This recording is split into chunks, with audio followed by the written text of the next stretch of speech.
Top, vous vous êtes certainement déjà demandé pourquoi est-ce que certaines personnes portent un nom mais font exactement le contraire de ce que leur nom signifie. Dans le témoignage que je vais vous raconter tout de suite, je vais vous montrer, n'est-ce pas, que le diable, en combattant votre nom, combat souvent votre destinée et les grâces qui étaient censées être rattachées à votre vie parce que vous portez un tel nom. Et parfois même, il peut vous amener à changer votre nom par pure vanité ou juste parce que notre nom vous plaît, mais ça va vous détourner du but, de l'objectif que Dieu a fixé pour vous.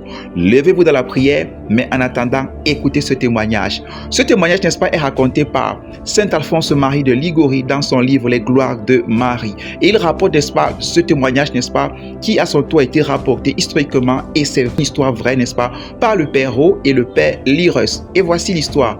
La jeune fille s'appelait en effet Marie, exactement comme la Vierge Marie. Elle a vécu en 1400, dans les années 1460, sous le pontificat du pape Paul II. Et donc, un jour donc, elle est envoyée par son oncle à un certain marché à Nimègre. C'était très loin de la maison. Donc, du coup, l'oncle lui dit, ok, comme c'est loin de la maison, quand tu vas arriver là-bas, va chez telle tante et c'est là-bas que tu vas dormir. Après, tu pourras rentrer après avoir fait, n'est-ce pas, les achats.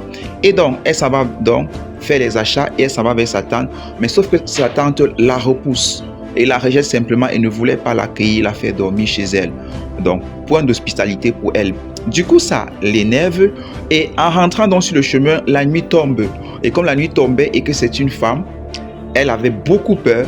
Elle avait peur, en même temps, elle était très en colère contre sa soeur et contre son oncle de leur avoir, n'est-ce pas, fait en sorte qu'elle soit, n'est-ce pas, dans la nuit comme ça, seule, abandonnée. Et du coup, dans cette colère-là, elle a invoqué le diable.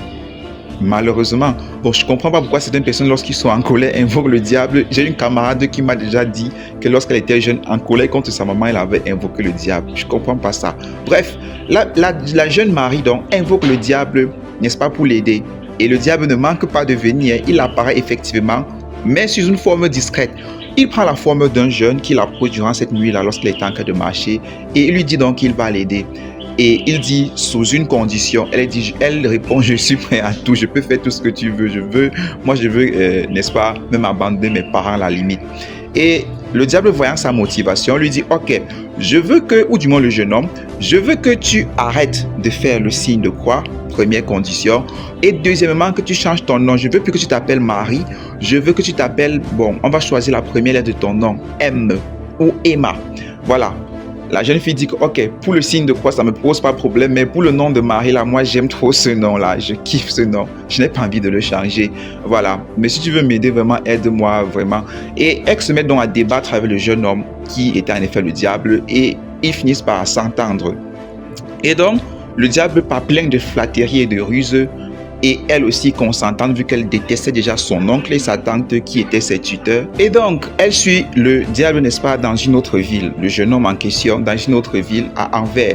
Et se met donc à, voilà, parce qu'elle était proche de ce jeune homme, elle a passé 6 ans avec lui. Et donc, durant toutes ces années-là, elle a découvert, elle a su que c'était le diable, mais elle a commencé à le côtoyer, voilà, faire même je pourrais dire des pactes avec lui. Bref, elle vivait vraiment une vie intime avec lui. Et donc, ce qu'elle faisait, je ne veux pas citer ça ici. Imaginez une dame qui vit avec le diable, voilà, même s'il a pris une apparence humaine, c'est pas louable. Donc, voilà. Et donc, un jour, elle dit donc, 6 ans plus tard, après avoir fait plein de conneries, elle était devenue un vrai scandale dans la ville où elle était partie avec lui. Elle lui propose donc qu'elle aimerait donc rentrer dans sa ville natale pour saluer sa famille. Le diable résiste d'abord et puis lui dit que, ok, bon, allons-y. Donc, lorsqu'ils sont en train de marcher, lorsqu'ils arrivent à Nimègre, la ville où il y avait son oncle au départ, et quand elle arrive là-bas avec le diable, le jeune homme en question, il y avait donc, n'est-ce pas, un spectacle qui était organisé à l'honneur de la Vierge Marie et il y avait un théâtre sur la vie de la Vierge Marie. Elle s'arrête donc en spectatrice pour regarder et lorsqu'elle regarde, ça la touche, la scène la touche et elle se met à pleurer. Elle voit qu'elle a offensé Dieu en effet. Et le diable lui dit, mais bon, voyons, c'est la comédie, tout ça. Toi, tu ne vas pas quand même rester là à regarder tout ce spectacle-là. C'est la comédie. On ne va pas devenir comédien nous-mêmes. Viens ici, non pas. Elle refuse et comme ça énerve le diable, il voyait qu'il était en train de quitter il était en train de la lâcher quoi, il voyait qu'elle était en train de quitter de ses griffes, ça l'a énervé et je suppose que comme le théâtre était à l'honneur de la Vierge Marie, c'est la Vierge Marie qui a sûrement fait en sorte qu'elle soit délivrée parce qu'en fait, lorsqu'il s'est énervé, il approche de la jeune fille au milieu du théâtre et elle s'est réveillée étant totalement délivrée. Donc, voilà, elle s'en va donc voir le prêtre, le curé de cette paroisse-là pour se confesser et dit donc quelle merde elle a fait, quelle merde elle a été. Voilà, elle s'en va pour se confesser. Le prêtre entend sa confession et ne veut pas lui donner la confession parce que les pactes qu'elle avait fait avec le diable étaient trop énormes. Lui demande d'aller se confesser plutôt chez l'archevêque. Ensuite, de chez l'archevêque lui recommande d'aller chez le pape. Et donc, le pape Paul II, qui régnait à ce moment-là, l'a confessé. Il lui a donné comme absolution, n'est-ce pas, de porter 3 anneaux. 3 anneaux de fer, un au cou et 2 autres sur les 2 mains. Bon, c'était comme ça la pénitence en ce moment. Je rappelle que l'histoire s'est produite en l'an 1465. Voilà, la période où elle s'est convertie.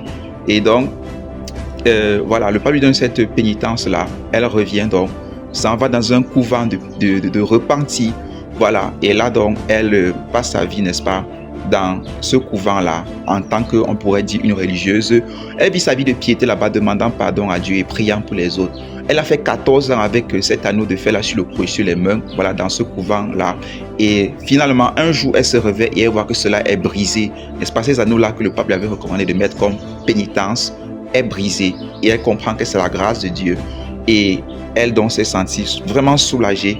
Et 2 ans plus tard, elle meurt en odeur de sainteté. Voilà. Bien sûr, elle avait enlevé son nom que le diable lui avait donné, puisqu'il avait demandé de ne plus s'appeler Marie, mais plutôt Emma. Donc, elle s'est rappelée à nouveau Marie.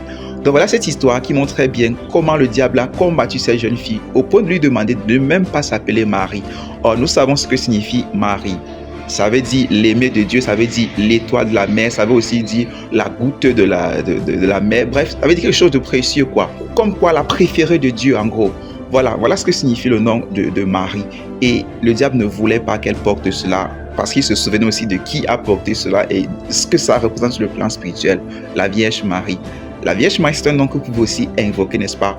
Lorsque vous êtes dans des difficultés spirituelles, voilà, lorsque vous dormez, vous êtes attaqué, levez-vous par la Vierge Marie et elle pourra toucher le cœur de Jésus et il pourra, n'est-ce pas, agir en votre faveur.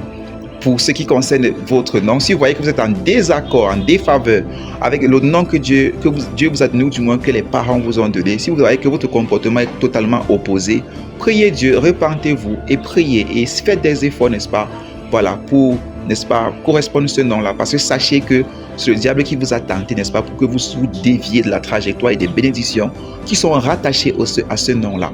Voilà, abonnez-vous, likez, ciao, ciao.